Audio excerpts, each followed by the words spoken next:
ओम अज्ञानतिमिरान्धस्य ज्ञानञ्जनशलाकया चक्षुरुन्मिलितमेन तस्मै श्रीगुरुवे नमः। श्रीचैतन्यमनोभीष्टं स्थापितं येन भूतले स्वयं रूपकदा मह्यं ददाति स्वपदान्तिकं वन्देऽहं श्रीगुरुः श्रीयुतपदकमलं श्रीगुरून् वैष्णवाचं श्रीरूपं साग्रजातं सगण रघुनाथान्वितं तं सजीवं साद्वैतं सावधूतं परिजनसहितं कृष्णचैतन्यदेवं श्रीराधाकृष्णपादान् सगणललिता श्रीविशाखान्विताश्च नारायणं नमस्कृत्यं नरं चैव नरोत्तमं देवीं सरस्वतीं व्यासं ततो जयमुदीरयेत्। सुन्वतां स्वकथा कृष्ण पुण्यश्रवणकीर्तनं हृदयन्तस्तु भद्राणि विधनोति सुरसतां नष्टप्रायेषु भद्रेषु नित्यं भागवत सेवया भगवती उत्तम श्लोके भक्तिर्भवति नैष्टिकी तदा रजस्तमो भावः काम लोभादेशे चेत एतेन निरावृतं स्थिति सत्य प्रसिद्धति।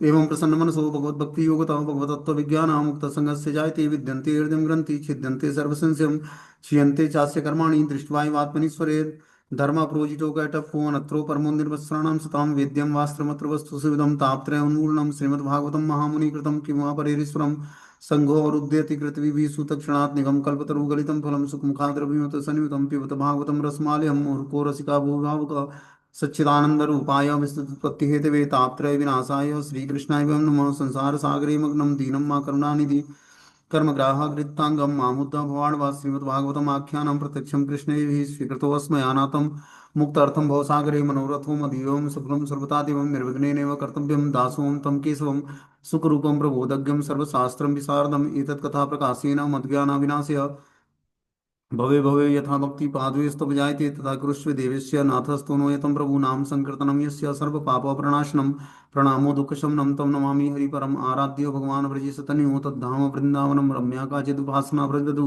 वर्गेण या कल्पिता श्रीमद्भागवतं प्रमाण अम्लं प्रेमोपमार्थो महान् श्रीचैतन्य महाप्रभु मदमिदं तत्रादरुणापर कृष्णाय वासुदेवाय देवकीनंदनाय च नंदगोपकुमाराय गोविन्दानुनवाय हे कृष्ण करुणा सिंधु दीनबंधु जगत्पतये गोपेश गोपिकाकांत राधाकांत ते तप्त कांचन गौरांगे श्री राधे वृंदावनेश्वरी वृष्मानुसुते देवी प्रणमामि हरिप्रिय वाछाकल्पतरुभक्षा कृपा सिंधुभ्यो च पतितानां पावनेभ्यो वैष्णवेभ्यो नमः। जय श्री कृष्ण चैतन्य प्रभु नित्यानंद श्री अद्वैत गदाधर श्रीवासादि श्री गौर भक्तवृंद हरे कृष्णा कृष्ण कृष्ण हरे राम राम राम हरे हरे। तो इसमें आज हम लोग को श्रीमद् भागवतम का स्कंद संख्या 8 अध्याय संख्या 2 और टाइटल है गजेंद्र का संकट। इसको हम लोग पढ़ेंगे सुनेंगे जानेंगे। गजेंद्र कौन था और इस पर संकट क्यों आया और संकट आया तो इसने क्या किया। बोलते हैं पहले श्लोक में पहले नंबर श्लोक में अध्याय 2 का पहला नंबर श्लोक है। श्री शुक उवाच आसीद गरीवरो राज स्त्रीकूट इति विस्तृतं क्षीरोदेनावृतं श्रीमान् योजना युक्तमुक्षितम्। सुखदेव गोस्वामी ने कहा, हे राजन परीक्षित, त्रिकुट नाम का एक विशाल पर्वत था। यह 10,000 योजन ऊंचा है। चारों ओर से क्षीर सागर द्वारा घिरे होने के कारण इसकी स्थिति अत्यंत रमणीय है। तो बता रहे हैं सुखदेव गोस्वामी राजा परीक्षित को कि त्रिकुट नामक एक विशाल पर्वत है। यह 10,000 योजन ऊंचा है, मतलब 80,000 मील ऊंचा। वो त्रिकुट नामक पर्वत है। चारों ओर से क्षीर सागर द्वारा घिरे होने के कारण इसकी स्थिति अत्यंत रमणीय है। चारों तरफ से वो दूध के सागरों से घिरा हुआ है। तावतां विस्तृतं पर्यकित्रिभिः शृंगे पयोनिधिं दिशं खरोचयन्नास्ते रोप्याय सहि रम्यने अन्यश्च कुकुम्भु सर्वा रत्नधातु विचित्रते नानाद्रुम लता गुल्मे निघोषे निक्षराम भसाम। पर्वत की लंबाई तथा चौड़ाई समान 80,000 मील है। इसकी 3 प्रमुख चोटियां जो लोहे चांदी और सोने की बनी हैं सारी दिशाओं एवं आकाश को सुंदर बनाती हैं। पर्वत में अन्य चोटियां भी हैं जो रत्नों और खनिजों से पूर्ण हैं और सुंदर वृक्षों लताओं और झाड़ियों से अलंकृत हैं। पर्वत के झरनों से जो ध्वनि उत्पन्न होती है वो सुहावनी है। इस प्रकार यह पर्वत सभी दिशाओं में सुंदरता को बढ़ाते हुए खड़ा है। तो जो त्रिकुट पर्वत है जो कि क्षीर सागर से घिरा हुआ है चारों तरफ से, उसका वर्णन बता रहे हैं कि पर्वत की लंबाई और चौड़ाई समान है। इसकी 3 प्रमुख चोटियां हैं जो लोहे चांदी और सोने की बनी हैं। सारी दिशाएं एवं आकाश को सुंदर बनाती हैं। पर्वत की अन्य चोटियां भी हैं जो रत्नों और खनिजों से पूर्ण हैं और सुंदर वृक्षों लताओं और झाड़ियों से अलंकृत हैं। पर्वत के झरनों से जो ध्वनि उत्पन्न होती है वह सुहावनी है। इस प्रकार यह पर्वत सभी दिशाओं में सुंदरता को बढ़ाते हुए खड़ा है। तो पर्वत ही बहुत ही सुंदर है जो त्रिकुट पर्वत है और चारों तरफ से दूध के सागर से घिरा हुआ है। स चावत निज्यमानगृहे समन्ताम उप उर्मभि करोति श्यामला भूमि हरि मरकता अस्म भी। पर्वत की तलहटी की भूमि सदैव दूध की लहरों से प्रक्षालित होती रहती है, जो आठों दिशाओं में, उत्तर दक्षिण पूर्व पश्चिम में, इनके बीच की दिशाओं में मरकत मणि उत्पन्न करती रहती है। तो बता रहे हैं कि पर्वत की जो तलहटी है की भूमि, वो सदैव दूध की लहरों से प्रक्षालित होता रहता है, क्योंकि दूध का समुद्र है वो, जो आठों दिशाओं, उत्तर दक्षिण पूर्व पश्चिम और इनके बीच की दिशाओं में मरकत मणियां उत्पन्न करती रहती है। तो जो दूध का सागर है वो चारों दसों दिशाओं से मरकत मणि उत्पन्न करती है। हमें श्रीमद् भागवतम से चलता पता चलता है कि समुद्र कई प्रकार के होते हैं। कहीं दूध का सागर है, कहीं सुरा का सागर, कहीं घृत का, कहीं तेल का, कहीं मीठे जल का सागर है। इस तरह इस ब्रह्मांड में नाना प्रकार के समुद्र हैं। आधुनिक विज्ञानी अपने सीमित ज्ञान के बल पर इन कथनों को चुनौती नहीं दे सकते। वे हमें किसी भी लोक के विषय में पूरी जानकारी नहीं दे सकते, यहाँ तक कि जिस लोक में हम रह रहे हैं उसके विषय में भी नहीं। इस श्लोक से हम समझ सकते हैं कि यदि किसी पर्वत की घाटियां दुग्ध से प्रक्षालित हों तो उनमें मरकत मणियां उत्पन्न हो जाती हैं। किसी में इतना समर्थ नहीं है कि भगवान द्वारा संचालित भौतिक प्रकृति के कार्यकलापों की नकल कर सके। सिद्ध चारण गंधर्वे विद्याधर महोरगे किन्नरे अप्सरोभिश्च क्रीड द्विजुष्ट कंदरम। उच्च लोकों के वासी सिद्ध चारण गंधर्व विद्याधर उरग किन्नर तथा अप्सराएं इस पर्वत की क्रीड़ा करने के लिए जाते हैं। इस तरह पर्वत की सारी गुफाएं स्वर्गलोक के निवासियों से भरी रहती है। बता रहे कि जो है, जो पर्वत है उसकी गुफाएं स्वर्गलोक के निवासियों से भरी रहती है। वहां पर उच्च लोक के वासी सिद्ध चारण गंधर्व विद्याधर उरग किन्नर और अप्सराएं इस पर्वत पर क्रीड़ा करने के लिए जाते हैं। जो ये पर्वत है त्रिकुट पर्वत, वहां पर सिद्ध चारण गंधर्व विद्याधर उरग किन्नर और अप्सराएं क्या करते हैं, क्रीड़ा करने जाते हैं। इस तरह पर्वत की सारी गुफाएं स्वर्ग लोकों के निवासियों से भरी पड़ी है। जिस प्रकार सामान्य लोग खारे सागर की क्रीड़ा करते हैं, उसी प्रकार उच्च लोकों के निवासी क्षीर सागर में जाते हैं। वे क्षीर सागर में तैरते हैं और त्रिकुट पर्वत की गुफाओं में नाना प्रकार की क्रीड़ाओं का आनंद लेते हैं। बता रहे हैं कि जिस प्रकार सामान्य लोग खारे सागर में क्रीड़ा करने जाते हैं, यहाँ पर देखते हैं कि जो है मुंबई में या जगन्नाथपुरी में लवण समुद्र है, समुद्र जो है नमक का है वो, उसमें व्यक्ति जाता है, क्रीड़ा करता है, जल क्रीड़ा करता है। उसी प्रकार उच्च लोकों के निवासी क्षीर सागर में जाते हैं।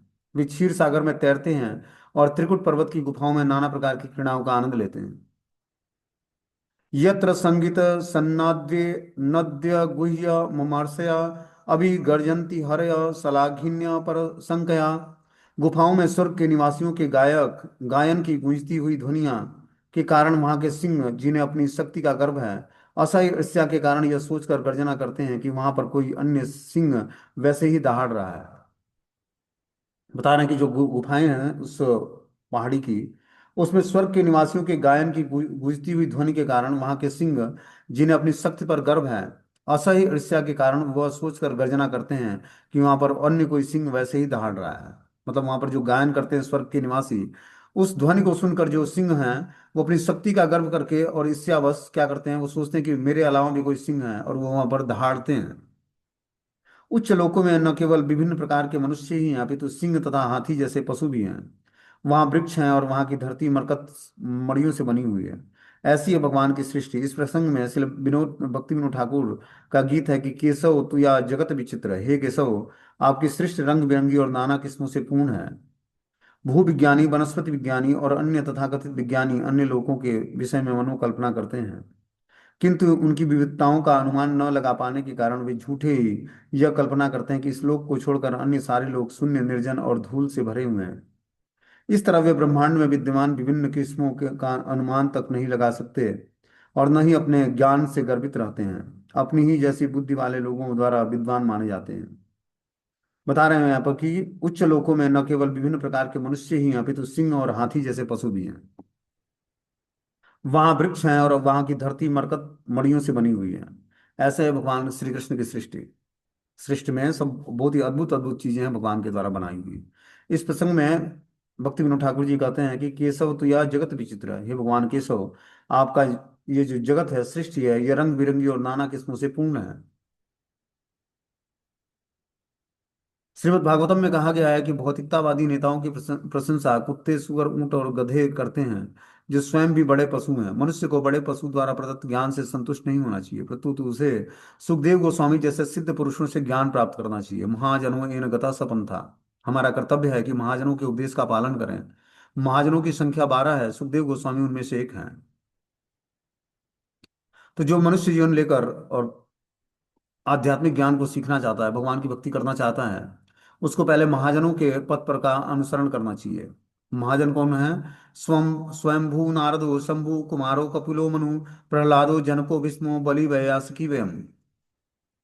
स्वयंभू ब्रह्मा जी, शंभु भगवान शिव, नारद जी, कुमार चार कुमार, कपिल मुनि, प्रहलाद, जनक, भीष्म, बलि और सुखदेव गोस्वामी, ये 12 महाजन है। यमराज, जनक देव।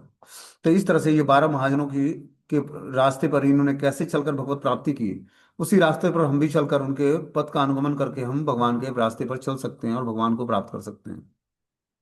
बोलते हैं व्यास की ही सुखदेव गोस्वामी हैं, वे जो कुछ भी कहते हैं वह तथ्य है, यही पूर्ण ज्ञान है। नानारण्यम पशुभ्रात्यम संकुल द्रोण्य अलंकृतम चित्र द्रुम सुरोघान कलकंठम विहंगमम।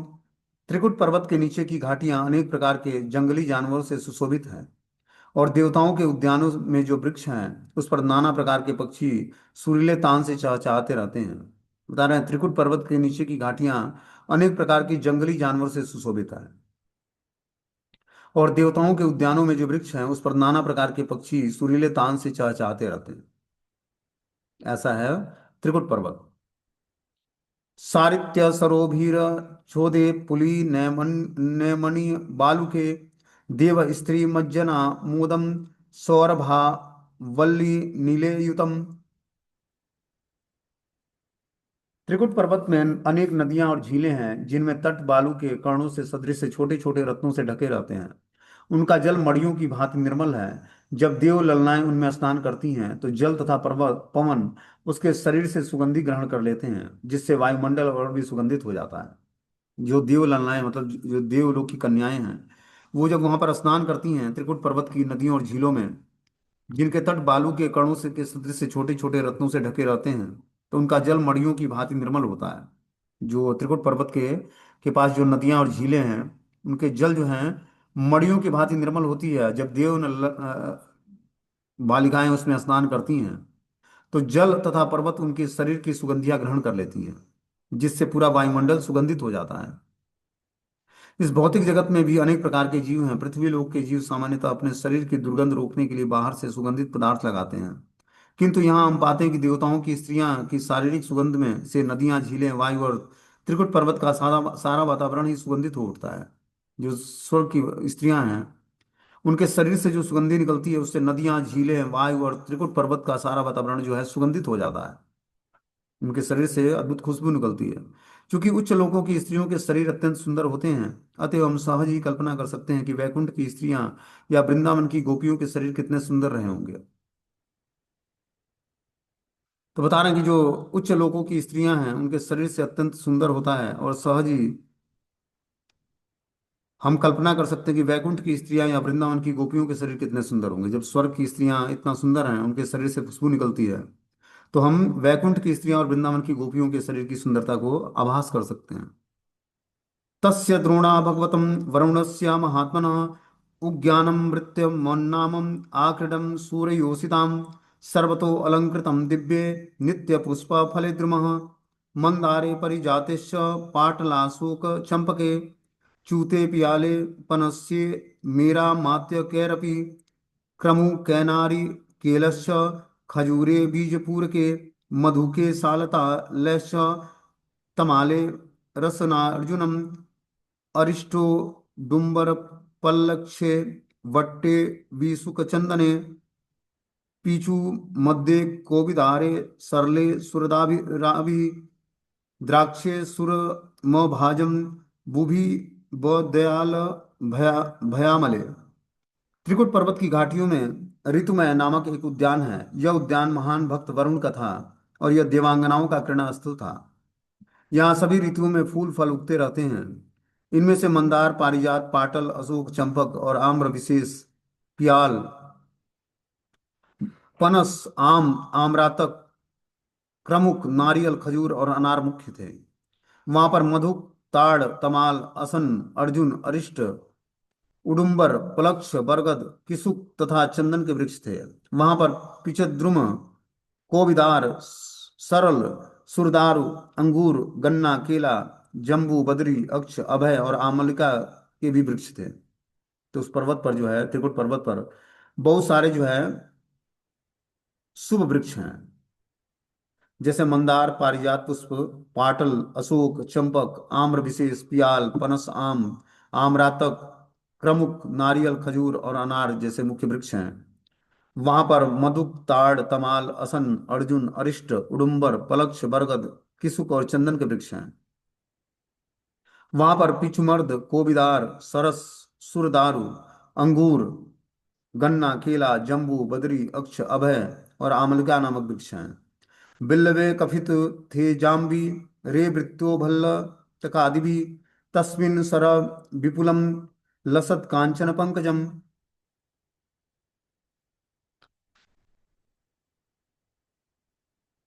कुमुदो पल्लकाहारम शतपत्र श्रियोजितम, मत्तखडपद निगुट्टम, शकुन्तेश कलस्वने, हंसकारण्य वाकीर्णम, चक्राहे सारसेरपि, जलकुकुट्ट यो को युष्टम, द्रायुः पूजितं, मत्स्य कच्छप संचारम, चल पद्मं रजपयं, कदम कदम्ब वीत सन सन लनिप्य, वर्जुकं केवृतं, कुंदे कुरु बकाशोके, शीरिषे कुटजेङ्गुदे, कुब्जके स्वर्णयुथिभिः, नागपुत्रा गजातिभिः, मल्लिका शतपत्रेश, माधवी जल्लकादिभिः शोभितं, तिरजे चान्ये नित्य युभिरलम ध्रुवे।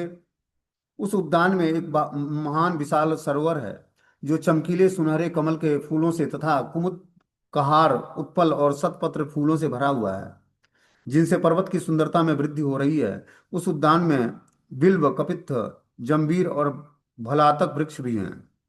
मदमत्त भौरे मधुपान कर रहे थे, और अत्यंत मधुर ध्वनि से गायन करने वाले पक्षियों की चहचहाट के साथ वे भी गुनगुना रहे थे।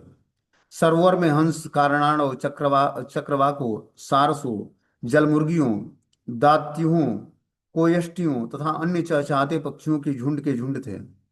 मछलियों तथा कछुओं के इधर उधर तेजी से गति करने से कमल के फूलों से जो पराग कण गिर रहे थे, उनसे जल सुशोभित था। सरोवर के चारों ओर कदम्ब, वेतस, नल, नीप, वंजुलक, कुंद, कुरबक, अशोक, शिरिष, कुटज, इंगुद, कुब्जक, स्वर्ण इत्थु, नाग, पुनाग, जाति मल्लिका, शतपत्र, जालका तथा माधवी लताएं थी। सरोवर के तट ऐसे वृक्षों से भली भांति अलंकृत थे, जो सभी ऋतुओं में फूल तथा फल देने वाले हैं। इस तरह पूरा पर्वत भव्य रूप से सजा हुआ था। तो जो त्रिकुट पर्वत है, बता रहे हैं कि एक विशाल सरोवर है उस पर, जो चमकीले सुनहरे कमल के फूलों तथा कुमुदनियों, कहार, उत्पल और शतपत्र फूलों से भरा हुआ है, जिनसे पर्वत की सुंदरता में वृद्धि हो रही थी। उस उद्यान में बिल्व, कपित्थ, जंबीर और भलातक वृक्ष भी थे। मदमत्त भौरे मधुपान कर रहे थे, और अत्यंत मधुर ध्वनि से में गान करने वाले पक्षियों की चहचहाहट के साथ वे गुनगुना रहे थे। सरोवर में हंसों, कारणवाणों, चक्रवाकों, सारसों, जलमुर्गियों, दाइयों, कोयष्टियों तथा अन्य चहचहाते पक्षियों के झुंड थे। मछलियों तथा कछुओं के इधर उधर तेजी से गति करने से कमल के फूलों से जो परागकण गिरे थे, उनसे जल सुशोभित हो रहे थे। और बता रहे हैं कि सरोवर के चारों ओर कदम्ब, बेतस, जल, नीप, वंजुलुक, कुंद, कुरबक, अशोक, शिरिष, कुटज, इंगुद, कुब्जक, स्वर्ण इथु, नाग, पुनाग, जाति मल्लिका, शतपत्र, जालका तथा माधवी लताएं थी। सरोवर के तट ऐसे वृक्षों से भली भांति अलंकृत था, जो सभी ऋतुओं में फूल तथा फल देने वाले हैं। इस तरह पूरा पर्वत भव्य रूप से सजा हुआ था। त्रिकुट पर्वत की नदियां तथा सरोवरों के ऐसे विशद वर्णन से यह निर्णय निकाला जाता है कि पृथ्वी पर ऐसे अति सौंदर्य की कोई तुलना नहीं हो सकती है। किंतु अन्य लोकों में ऐसे अनेक आश्चर्य हैं। उदाहरणार्थ हमें ज्ञात होगा कि वहाँ 20 लाख किस्म के वृक्ष हैं, किंतु ये सभी पृथ्वी पर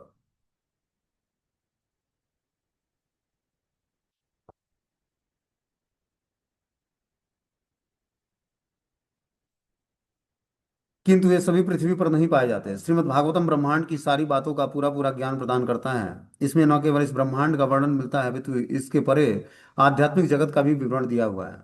तो बता रहे हैं कि त्रिकुट पर्वत की नदियां और सरोवरें कि ऐसे विशद वर्णन या निर्णय निकालते हैं कि पृथ्वी पर ऐसे अति सौंदर्य की कोई तुलना नहीं हो सकती है। पृथ्वी जो है सौंदर्य जो बढ़ाने वाली चीजें हैं पृथ्वी पर, वे बहुत ही विस्तृत मात्रा में हैं, जो कि त्रिकुट पर्वत में नदियों और सरोवरें जिसका वर्णन यहाँ पर किया गया है, उससे पता लगता है कि पृथ्वी को सौंदर्यशील बनाने के लिए ये सब नदियां और सरोवर हैं जो कि त्रिकुट पर्वत के आसपास हैं, वो पाई जाती हैं। किंतु अन्य लोकों में ऐसे अनेक आश्चर्य हैं। उदाहरणतः हमें ज्ञात होता है कि वहाँ 20 लाख किस्म के वृक्ष हैं। जो त्रिकुट पर्वत है वहाँ पर 20 लाख किस्म के वृक्ष हैं, किंतु ये सभी पृथ्वी पर नहीं पाए जाते हैं। श्रीमद् भागवतम ब्रह्मांड की सारी बातों का पूरा पूरा ज्ञान प्रदान करता है। श्रीमद् भागवतम में पूरे ब्रह्मांड की जानकारी है। इनमें न केवल इस ब्रह्मांड का वर्णन मिलता है अपितु इसके परे आध्यात्मिक जगत का भी विवरण दिया जाता है। कोई भी व्यक्ति श्रीमद् भागवतम में वर्णित भौतिक तथा आध्यात्मिक जगतों के इन वर्णनों को चुनौती नहीं दे सकता। पृथ्वी से चंद्रमा तक जाने के प्रयास असफल हो चुके हैं, किंतु पृथ्वी के लोग यह समझ सकते हैं कि अन्य लोकों में क्या क्या विद्यमान है। इसके लिए किसी कल्पना की आवश्यकता नहीं है। कोई भी व्यक्ति श्रीमद् भागवतम से वास्तविक ज्ञान ग्रहण करके संतुष्ट हो सकता है। जो ये श्रीमद् भागवतम का ज्ञान है, इससे ये कल्पना नहीं है, ये वास्तविक ज्ञान है। और इसको अगर हम सुनते हैं, सीखते हैं, समझते हैं, तो वास्तविक ज्ञान ग्रहण करने से हम संतुष्ट हो सकते हैं। बोलते हैं तत्रे कदा यदि गरिका ननाश्रयम करेणुभिव वारण्य युद्ध पश्चरम सकंटकम कीचक वेणु वेत्रवदम विशाल गुल्मम परु जन वनस्पतिम। एक बार हाथियों का अगुआ प्रमुख जो त्रिकुट पर्वत के जंगल में रह रहा था, अपनी हथनियों के साथ सरोवर की ओर घूमने निकल पड़ा। उसने अनेक पौधों, लताओं तथा गुल्मों को उनके चुभने वाले कांटों की परवाह न करते हुए रोक डाला। तो बता रहे हैं कि जो है एक बार हाथियों का जो अगुआ था, जो त्रिकुट पर्वत के जंगल में ही निवास करता था, अपनी हथनियों के साथ सरोवर की ओर घूमते निकल पड़ा। और उसने अनेक पौधों, लताओं और गुल्मों को उसने चुभने वाले कांटों की परवाह न करते हुए रोक डाला। उस हाथी की सुगंध पाकर ही सारे अन्य हाथियां, बाघ और अन्य हिंसक पशु जैसे सिंह, गैंडे, सर्प और सफेद काले सर्प भय से भाग गए। यहां तक कि चमड़ी हिरन भी भाग निकली। तो वो हाथी इतना खतरनाक था कि उसके आने मात्र से, उसके सुगंध से बाघ और अन्य हिंसक पशु जैसे सिंह, गेंडे, सफेद काले सर्प सर्प सब भय से भागने लगे। यहां तक कि जो हिरनियां थी वो भी भाग निकली। वृका, बराह, महिष, छल्लस छ शल्यया, गोपृक्षम, सालका, वृक्य, मर्कटाश्च, अन्यत्रम क्षुद्रा हरिणा ससादयम चरंत्यम भीता यदनुग्रहेण। इस हाथी की कृपा से लोमड़ी, भेड़िया, भैंसे, भालू, सुअर, गोपृक्ष से ही बंदर, खरहे, हिरन और अन्य छोटे पशु जंगल में सर्वत्र विचरण करते रहते थे। वे उससे भयभीत नहीं रहते थे। बता रहे हैं, लगभग सभी पशु इसी हाथी से नियंत्रित थे।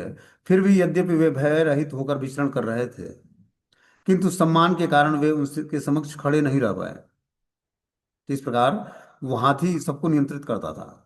जो त्रिकुट पर्वत में हाथी रहता था, वो सारे पशु पक्षियों को और जितने भी जंतु जानवर थे जंगल में, सबको क्या करता था, कंट्रोल करता था।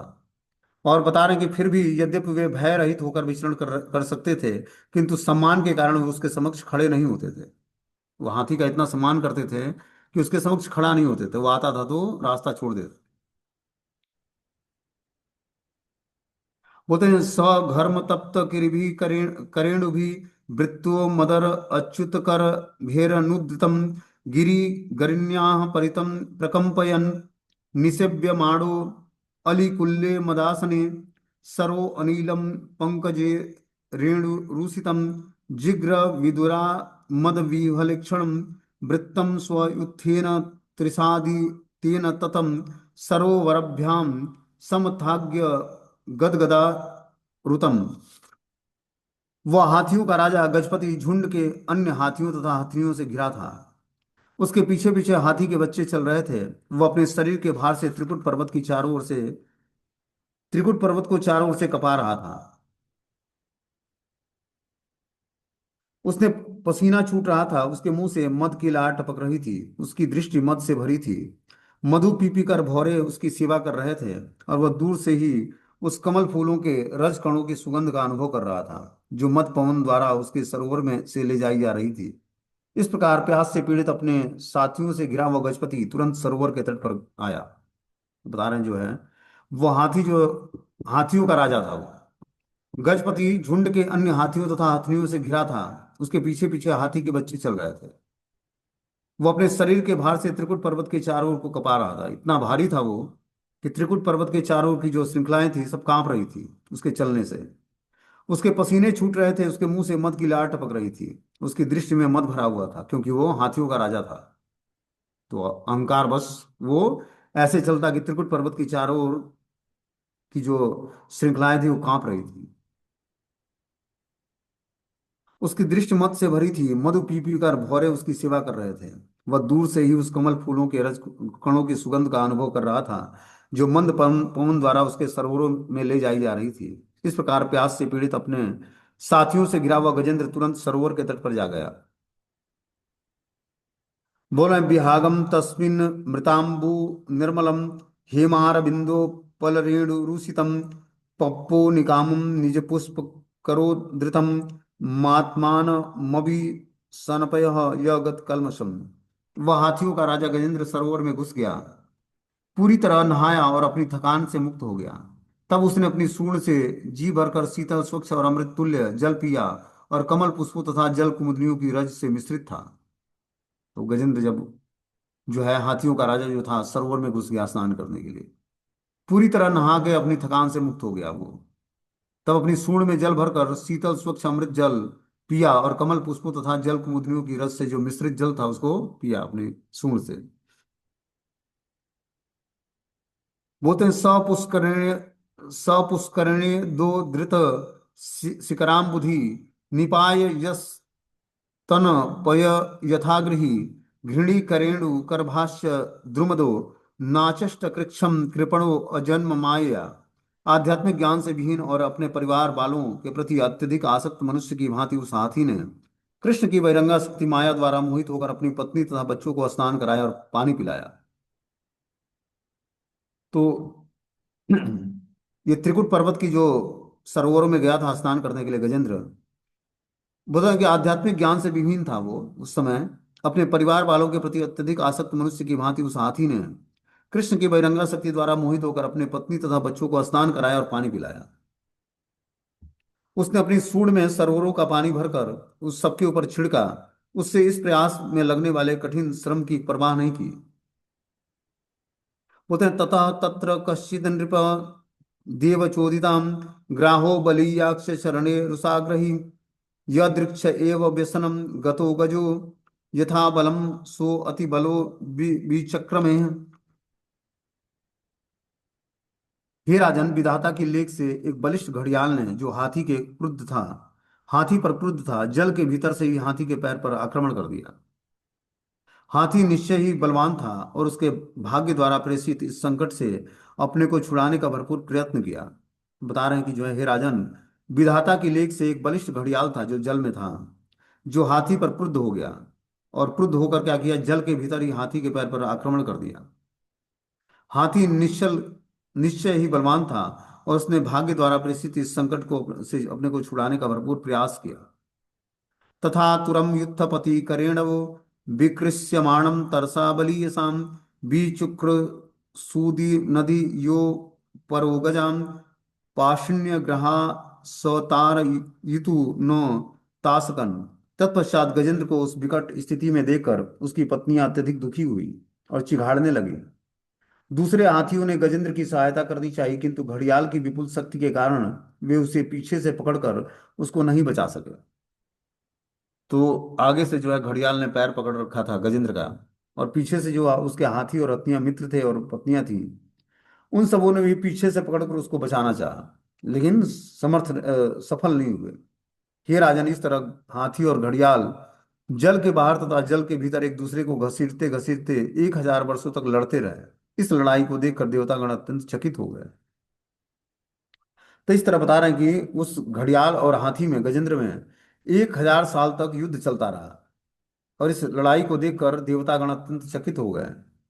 ततो गजेन्द्रस्य मनोबलोजसां कालीन दीर्घेण महानभूद्व्यं विकृष्यमाणस्य जले अवसीदतो विपर्ययो अभूत सकलम जलोकशम। तत्पश्चात जल के भीतर खींचे जाने वाले तथा दीर्घ काल तक लड़ते रहने के कारण हाथी की मानसिक, शारीरिक और इंद्रिय शक्ति घटने लगी। इसके विपरीत जल पशु होने के कारण घड़ियाल उत्साह उसकी शारीरिक शक्ति और इंद्रिय शक्ति बढ़ती रही। तो दोनों में डिफरेंस क्या था कि हाथी जो है स्थल पशु है और घड़ियाल जो है जल पशु है। इस कारण जल के भीतर खींचे जाने के कारण दीर्घ दीर्घ काल तक लड़ते हुए हाथी की मानसिक और शारीरिक और इंद्रिय शक्ति घटने लगी है। लेकिन दूसरी तरफ इसके विपरीत जल पशु होने के कारण घड़ियाल का उत्साह और उसकी शारीरिक शक्ति और इंद्रिय शक्ति बढ़ती रही। हाथी और घड़ियाल की लड़ाई में अंतर यह था कि हाथी अत्यंत शक्तिशाली होते हुए भी पराय स्थान अर्थात जल में था। 1000 वर्षों की लड़ाई के दौरान उसे कोई भोजन नहीं मिला, जिससे उसकी शारीरिक शक्ति क्षीण होने लगी।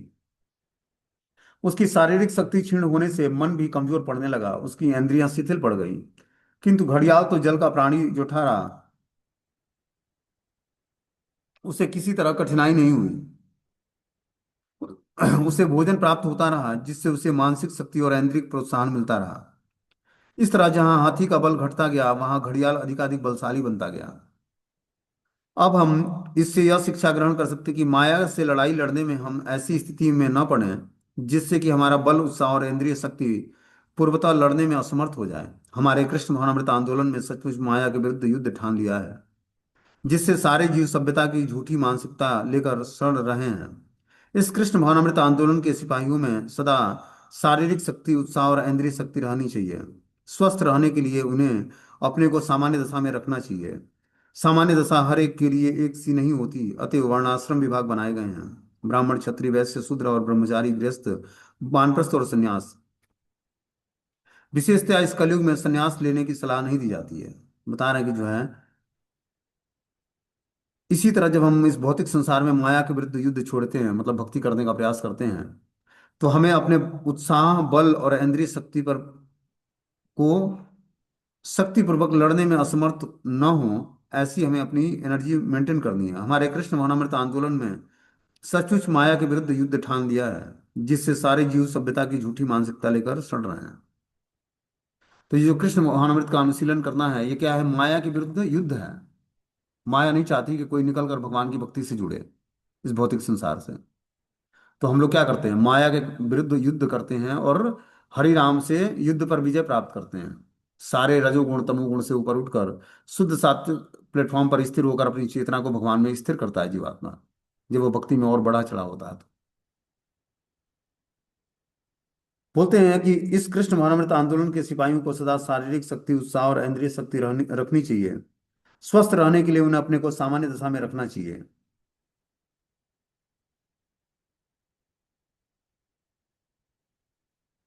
आगे बता रहे हैं कि चैतन्य महाप्रभु ने संस्तुति की है कि स्थाने स्थिता श्रुतिगता तनुमा मनोभी। कोई अपने अनुकूल किसी भी आश्रम में रह सकता है, संन्यास ग्रहण करना अनिवार्य नहीं है। यदि उसका मन काम भोग में से चलायमान रहता है तो गृहस्थ आश्रम में प्रवेश कर सकता है, लेकिन उसे लड़ाई जारी रखनी चाहिए। जो दिव्य पद को प्राप्त नहीं है, उसके लिए कृत्रिम रूप से संन्यास ग्रहण करना कोई श्रेय की बात नहीं है। यदि संन्यास उपयुक्त नहीं है तो गृहस्थ आश्रम में प्रविष्ट होकर माया के विरुद्ध बलपूर्वक लड़ सकता है, लेकिन उसे लड़ाई बंद करके भागना नहीं चाहिए। मतलब किसी भी आश्रम में रहकर हम माया के खिलाफ, अगेंस्ट हमें लड़ाई करनी है।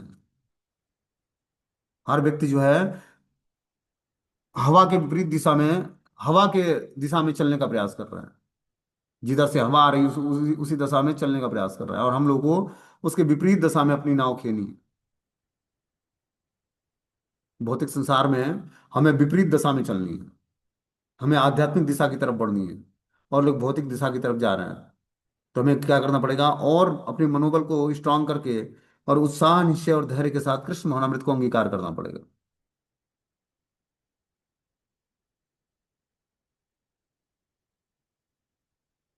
बोलते हैं इत्थम गजेंद्र यदाप संकटम प्राणस्य देहि विवशो यदृक्षया अपार यन्नात्म विमोक्षणे चिरम दध्या विमा बुद्धि मथाम्ब पद्यत। जब गजेंद्र ने देखा कि वह देवी इच्छा से घड़ियाल के चंगुल में है और बंधन में फंसकर परिस्थिति वश असहाय है एवं अपने को संकट से नहीं उबार सकता है, तो वह मारे जाने से अत्यधिक भयभीत हो उठा।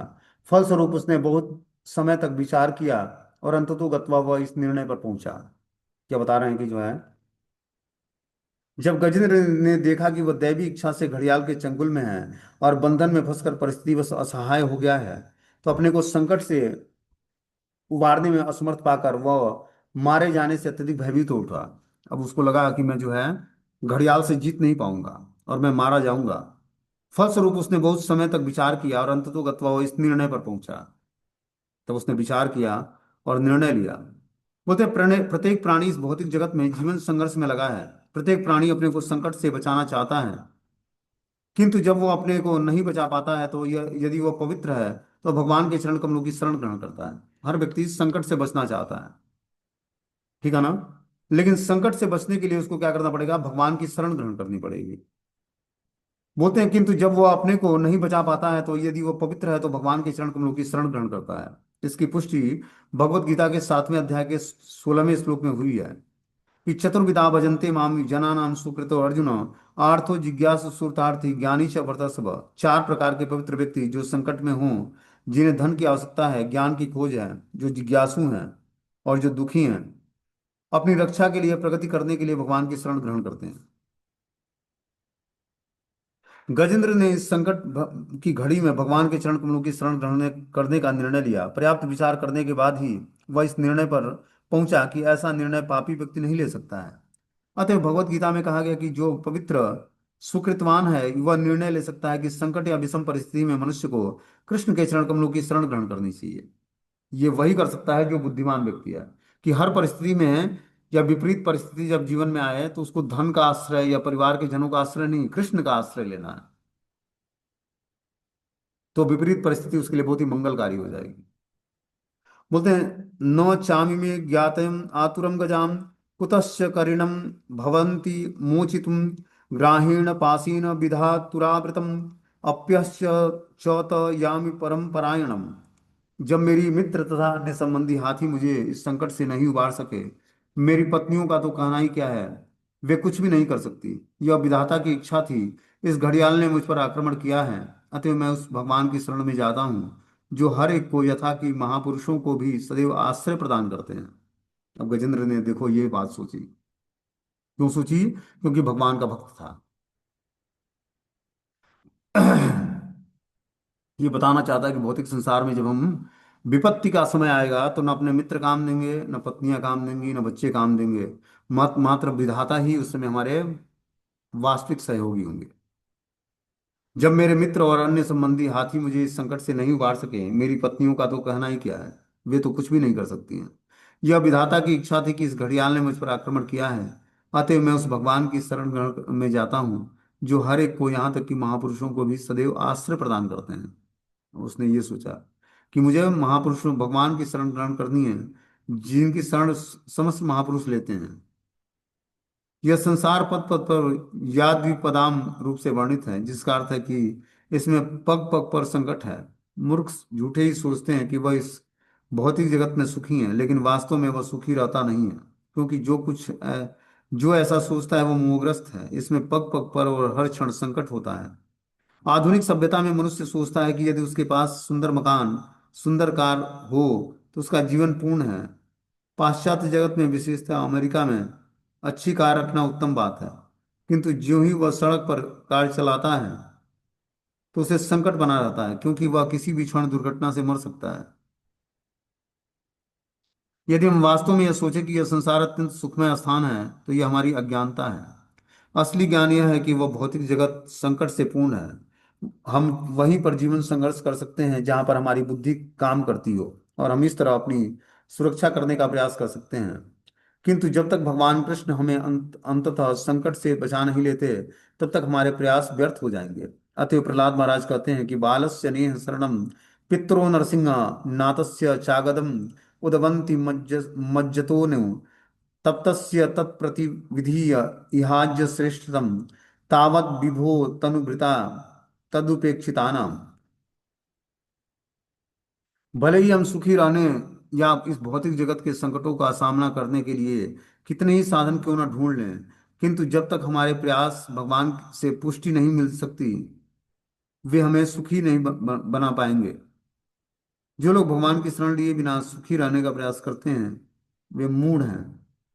न मा दुष्कृतनो मूढ़ा प्रपद्यन्ते नराधमा। अधम लोग कृष्ण भावनामृत ग्रहण करने में से मना करते हैं, क्योंकि वे सोचते हैं कि कृष्ण की रक्षा के बिना ही वे अपनी रक्षा कर लेंगे। तो जो अधम व्यक्ति है वो भगवान की कृपा को आकर्षित नहीं कर पाया, भगवान की शरण नहीं ग्रहण कर पाता है। बोलते हैं न मा दुष्कृतनो मूढ़ा प्रपद्यन्ते नराधमा। माया प्रहित ज्ञानम आसुरी भाव आश्रितम। ऐसे लोग आसुरी भाव आश्रित होते हैं, जो दुष्कृति हैं, जिन्होंने दुष्कर्म किया है। मूढ़ा, जो मूढ़ लोग हैं, जो नराधम हैं, मनुष्यों में अधम है, जिनकी बुद्धि माया के द्वारा हर ली गई है। ऐसे चार प्रकार के पुरुष कृष्ण भावनामृत को कभी भी अंगीकार नहीं करते हैं। वो समझते हैं कि कृष्ण की रक्षा किए बिना ही वो अपनी रक्षा कर लेंगे। ये उनकी भूल होती है। आगे बता रहे हैं कि यह कश्चनेशो बलिनो अंत कोरगात प्रचंड वेगादभि धावतो वृषम भीतम प्रपन्नम परिपाति यद्वयाम न मृत्यु प्रधावत्य अरण्यम तमीमहि।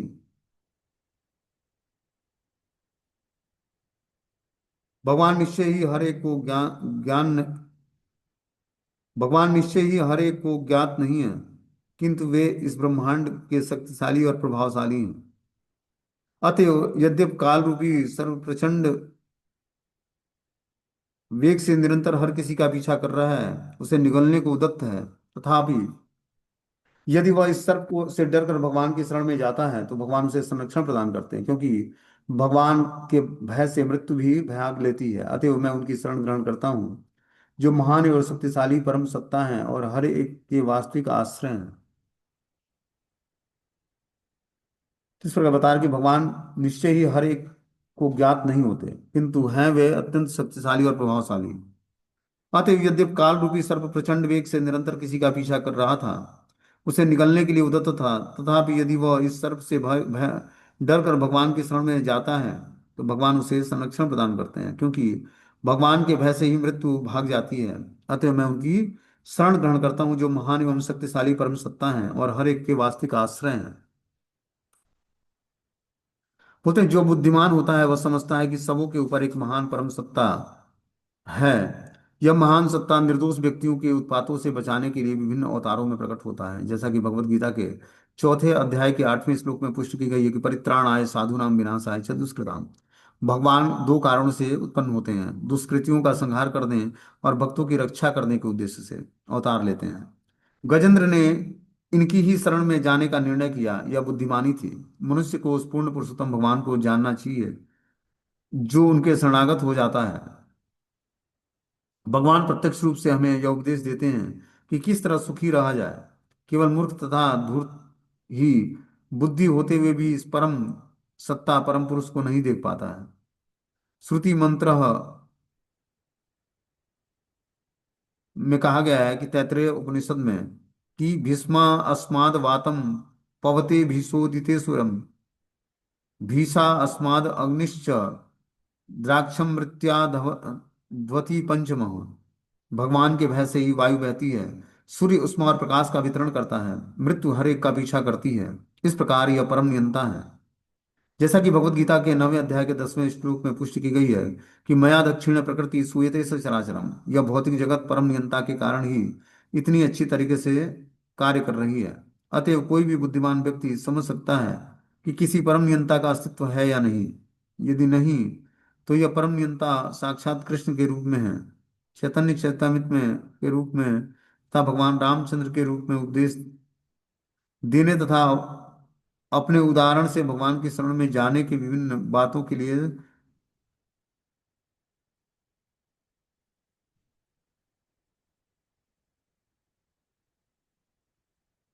बताने के लिए प्रकट होते हैं। फिर भी जो लोग अधम हैं वे उनकी शरण में नहीं जाते हैं। बता रहे कि भगवान किस कारण से प्रकट होते हैं।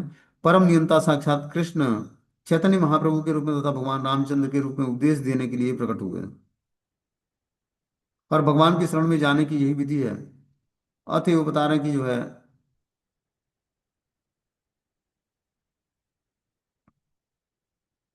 कि भगवत गीता में भगवान स्पष्ट कहते हैं कि मृत्यु सर्वहरश्याम। कि मैं सर्वभक्षी मृत्यु हूँ, अतएव मृत्यु पर प्रतिनिधि रखें।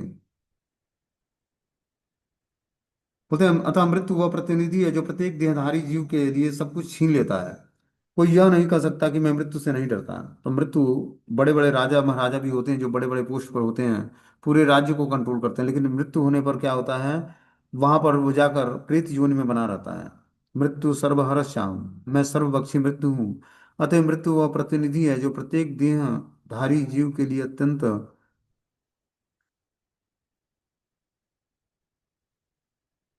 सब कुछ छीनने वाला है। कोई यह नहीं कह सकता कि मैं मृत्यु से नहीं डरता। यह झूठी धारणा है। हर व्यक्ति मृत्यु से डरता है, किंतु जो भगवान की शरण ग्रहण करता है वह मृत्यु से बच जाता है। कोई इस तर्क यह तर्क नहीं कर सकता क्या भक्त नहीं मरता। इसका उत्तर यह है कि निश्चित रूप से उसे शरीर त्यागना होता है, क्योंकि शरीर भौतिक है। किंतु अंतर इतना ही होता है कि जो कृष्ण की पूर्ण शरण में जाता है और कृष्ण द्वारा रक्षित होता है, उसका वर्तमान शरीर अंतिम शरीर होता है। उसे फिर से भौतिक शरीर धारण करके मृत्यु के अधीन नहीं होना पड़ता। भगवत गीता में इसका आश्वासन दिया गया है कि तत्वादेह पुनर्जन्म नयति मामेति सुअर्जुन। भक्त अपना शरीर त्यागने के लिए भौतिक शरीर शक्ति नहीं पाता, अभी तो वह भगवत धाम वापस जाता है। हम सदा संकट में रहते हैं, क्योंकि किसी भी क्षण मृत्यु हो सकती है। ऐसा नहीं है कि गजेंद्र की ही मृत्यु से भयभीत है। अतः हर एक को मृत्यु से डरना चाहिए, क्योंकि हर एक व्यक्ति काल रूपी घड़ियाल द्वारा पकड़ लिया गया है और किसी भी क्षण मर सकता है। अतः सर्वोत्तम मार्ग यही है कि भगवान की शरण ग्रहण कर ली जाए, कि भगवान श्री कृष्ण की शरण ग्रहण करने का प्रयास किया जाए और इस संसार के जीवन संघर्ष से बचाया जाए, जिसकी मनुष्य को बारंबार जन्म लेना और मरण झेलना पड़ता है। इसी ज्ञान तक पहुंचना जीव का चरम उद्देश्य है। यहाँ पर जो है बता रहे हैं कि किसी भी क्षण हम मृत्यु आ सकती है, अतएव हमें स्ट्रांगली भक्ति के नियमों का पालन करना है। अतएव सर्वोत्तम मार्ग यही है कि भगवान श्री कृष्ण की शरण करने का प्रयास किया जाए और इस संसार के जीवन संघर्ष से बचा जाए, जिससे मनुष्य को बारंबार जन्म मृत्यु की श्रृंखला में बंधना पड़ता है। इसी ज्ञान तक पहुंचना जीवन का चरम लक्ष्य है। इस प्रकार ये गजेंद्र का संकट नामक दूसरा अध्याय समाप्त हो जाता है। अब आगे जो है गजेंद्र की समर्पण स्तुति, गजेंद्र अब भगवान को समर्पण कर देता है और इस प्रकार स्तुति गाने लगता है। उसी स्तुति को हम लोग कल सुनेंगे। हरे कृष्ण।